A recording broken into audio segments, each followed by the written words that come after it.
ชิมเจ้าก็ชิมหน่อยดิข้างล่างเดี๋ยวเลยบุบลผ้าผ่านเนาะ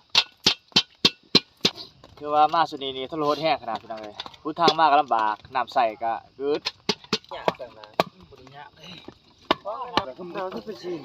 น้ำเยี่ยวสร้างเตี้ยนะน้ำไม้ให้เก็บมาบางตอนท้าขึ้นมาพี่น้องก็เลย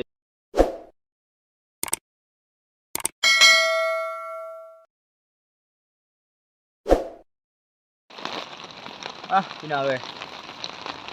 มาปรับคนยองมาใส่ห้องบุบบั่มเฮ็ดช้างน้ำกับท่านพี่น้องเลยท่านนี่ก็ยังเป่าหน่อไม้เฮ็ดเล็กท่านเนี่ยกินแรงก่อนพี่น้อง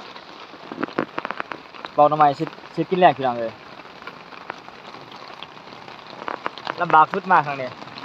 นับทางมาหม้อปรับพ้นกระตกพี่น้องเลยนะอันนี้ก็ทีมงานกำลังเป่าหน่อไม้อยู่ตัวอยู่ท้องข่อยเอามาแล้วบ่หนอ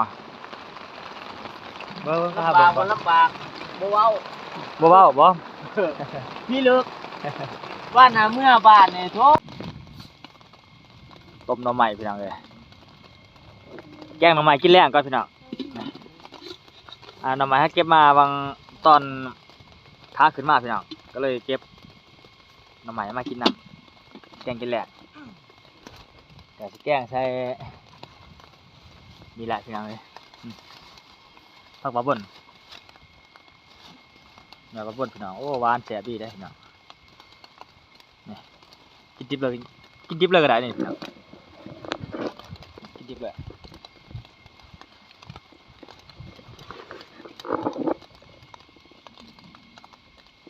แซ่บนะ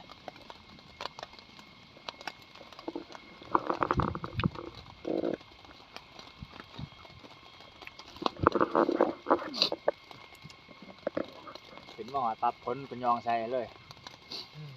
น้ำพี่น้องเลยคนตกเงาฝนตกครับคนตกครับวิ่งยุ่งฝนตกมาทีมงานดีเก่าคนมีดูอื่นมาบวกกันช้าทีมเก่าดูเอาเอง6 คนก็ทีมงานไอ้น้องนี่แหละมันกันพี่น้อง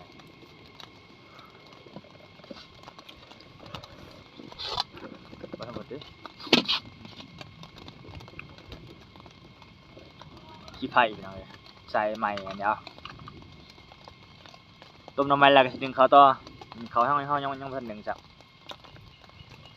วันนี้เด็กแล้วจะกินข้าวแรงพวกทราบการหรอมันเป็นอยู่ในบุหลงอยู่ในเป่าหรอทีมงานลังเลียงน้ำมาน้ำนี่นะบ่มาช่างมาหลังชาติจงเมียนล่างเลยจ้าบ่หลังน้ำสินอนเป็นบ่โอ้นี่ลายตัวเดิมปานนี้นะท่าล่าขนาดวะลายมีถากบ่ฮะบ่มีดอก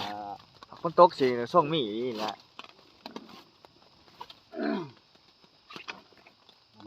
จะเห็นแห้งไรได้คอยได้จวกลงไปพูโต้ได้ตัดกระตุกหน่อยนะตัดกระตุกจะได้ก็ใส่น้ำมันตัดเครื่องเลยพอสนิมมันแล้วก็ฮับที่2เพื่อใช่หมูหนึ่งก็ตัวนั้นเคยหมูหนึ่งก็ตัวนั้นอันหนึ่งมาสิหนึ่งเขาบ่อยใช่หมูหนึ่งจะหนึ่งเดียวใช่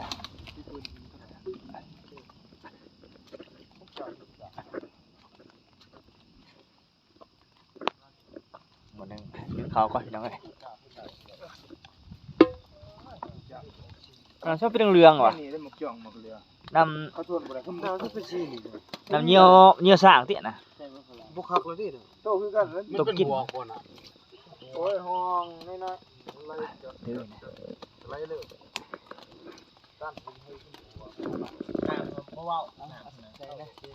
ราเนี่ยไม่หรอกเราเนี่ยไม่เดี๋ยวนี้บ่ได้มวงมันที่ชมบ่บ่ยากบูขึ้นกับทันทีนะนี่ขอกินทีแล้วเขาบอกให้กินแต่แท้แล้วมันเสนอลงไปนะไม่ใช่คายหูบ่โอ้ยนี่หนังนั่นแหละวะเดี๋ยวพออีกล้างหมดวะพอถอดเด้อ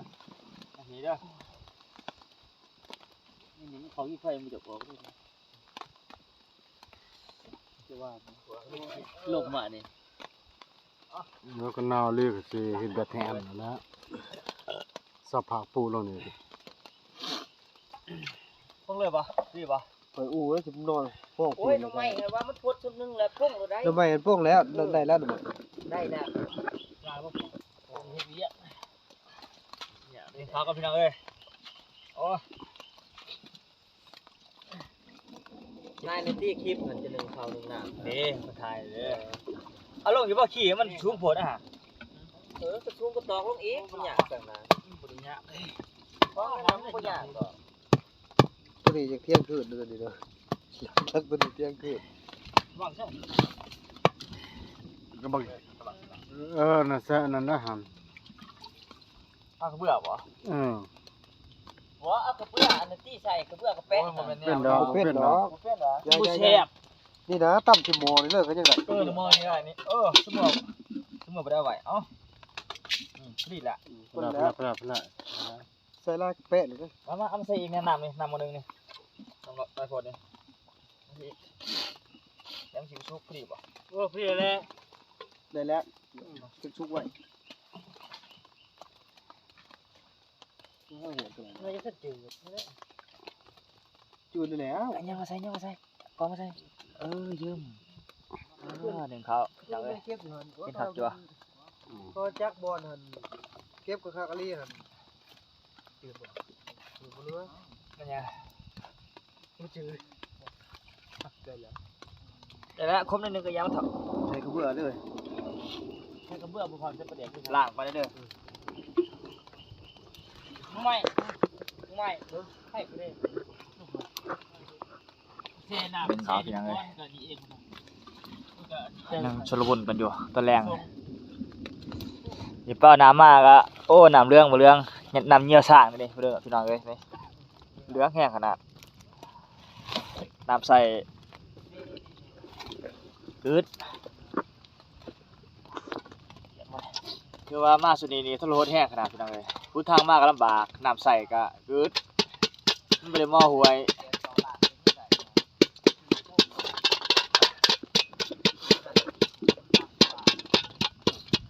เอาใช่เลยบ่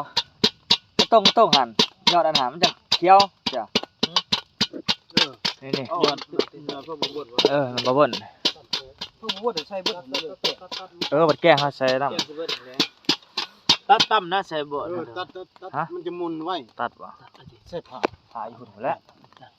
ผักล่างก็ได้หน่อไม้เนี่ย คอยทองเมียนแล้วมันจะล้างไหม ผ่าอยู่พุ่นไอ้บ่ไล่หน่อยพุ่นอ่ะ มาใส่ดิ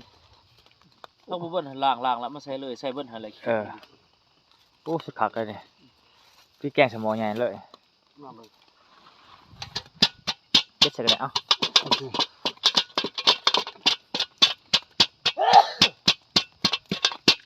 เสียแกงหน่อไม้โอ้พอดีพักกันน่ะเขามาได้ฮะดูบ่บุรีฟ้าบ่เขาใส่แกงฮะ บุรพา บุรีฟ้าเนาะทุ่งทับเด้ทุ่งทับหันกระไรเต๋อจักบ่ใช้หมดน่าเอ้ยเบิ่งหันทุ่งทับสิมาปกอันนี้บ่เข้านี่เคยวางย่างบ่ จิ้มเจ้าจิ้มหน่อยดิข้างล่าง ใส่เลย จิ้มเหมือนชิว ใส่ผัก 60 มาบ่นก่อน ขึ้นลงมันไปบ่ได้ผม70 บ่เน้นหน่อไม้ดอกเน้นผักเอาจังเลย จริง30โลใช่ ตอนนี้ได้ที่ได้เบิดมีแต่ไปที่บ่ได้มันนักแต่มันลื่นว่ะเบอร์สวยมากสิช่องไปตอกป่นอยู่ในห้องเนี่ยป่นก็อยากคอรุดโลน ทีมงานนั่ง โลละ10,000 หนาวหลายฝนตก แถมได้ดอกเพราะว่าย่องจนป่นกันเบิดแหละห้องขนาดน้ำป่นปกติขนาดเงินก็จำนวนหนึงก็โอนเขาบัญชีหลายเติมอันนึงกระทงครั้งนึงกระทงไฟหอมอยู่บ่ได้หัวเพิ่นว่าเอามาเพิ่นเอาสิตีหัวเพิ่นเลยที่พุ่น คือพอใจสื่อจะมีสื่อก็ เป็นจะได้ เพราะว่าเอาผู้แห่มาขาย เปลี่ยนใจ เป็นจะมาบ่ออกบ่ ไปถอดแล้วมันจ้องเพิ่นว่าไปถอดสกอใหญ่ของเพิ่นน้อยมันซะมันอยู่กดก็บ่ค่อยลงมันบ่ได้มันจะพอก จ่ายเงินใจเรียบร้อยแล้วอันบ่ เงินใจเรียบร้อยแล้ว โอ้ ให้เพิ่น ว่าให้ส่งคืนมันก็เอาพุดวัดจักตัวไม่โดนบ่ย่าน ทีมงาน ส่วนฮะดูสิ มีกี่ลายมีแต่2 3 2 กดนะแต่พอต้องข้ามง่าย โอ้กำลังใช้พักมึงยานชิมเบิ้งชิมเบิ้งชิมเบิ้งเลยชิมเบิ้งในเรื่องอยู่ได้ ดูว่าเน้นเดียวอิ่มอยู่บ่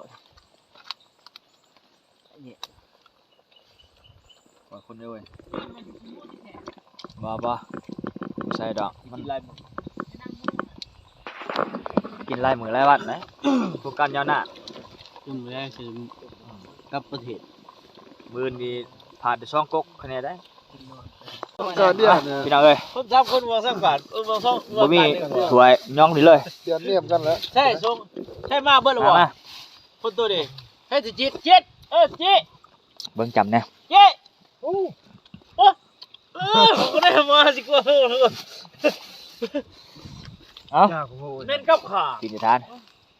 กินกับกินน้ำลูกหลานได้มื้อนี้กินข้าวแกงหน่อไม้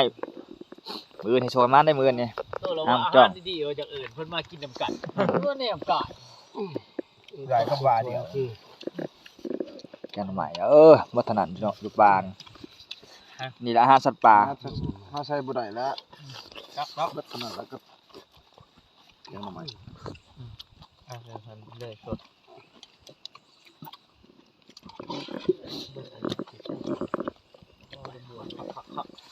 ได้ของหอดจกสิเจ้ เดี๋ยวจะขายเด้อ บ่ได้เอาตุกหน่อยๆนั่น รุ่ เนาะ นบักแท็กซี่เลยนะ ย่างนี่คือบ่เห็นนี่เลย เขาหอนไปหน่อย เห็นหนักเองดิ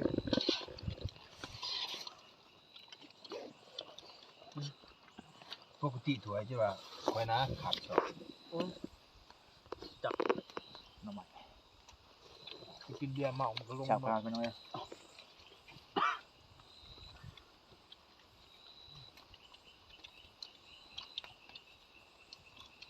จงกระเพราไอ้จงเผาต้องคือของเขา ตัวนี้ผู้ชมเขาคือแบบ ข้าวหอน เมื่อ ตัวนี้ตัวนี้เขาหอม แกงหอนมันเป็นสี ตัวนี้เป็นช่าง อ้าวไอ้สองคนเดียวอยู่ในก็ตามกับเขาใช่ไหม กับสบู่กันเด้อเอาข้าวทงเดียวกับสบู่กับทงเครื่องเอาไว้ว่าหอมๆหั่นเขาให้หมดด้วย แต่ซ้อนกันแล้วไปมันจะกล้า ดูดก็ดี สวย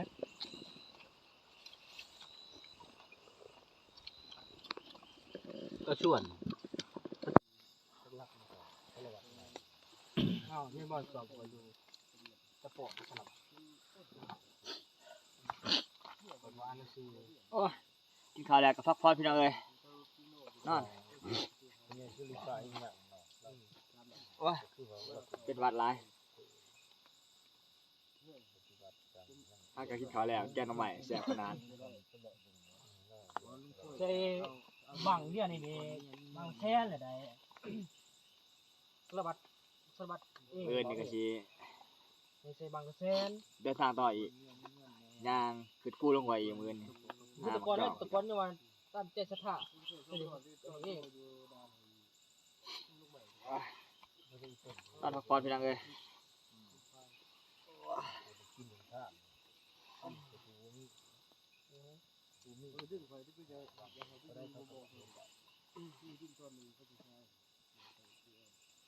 มีจะปีจะดี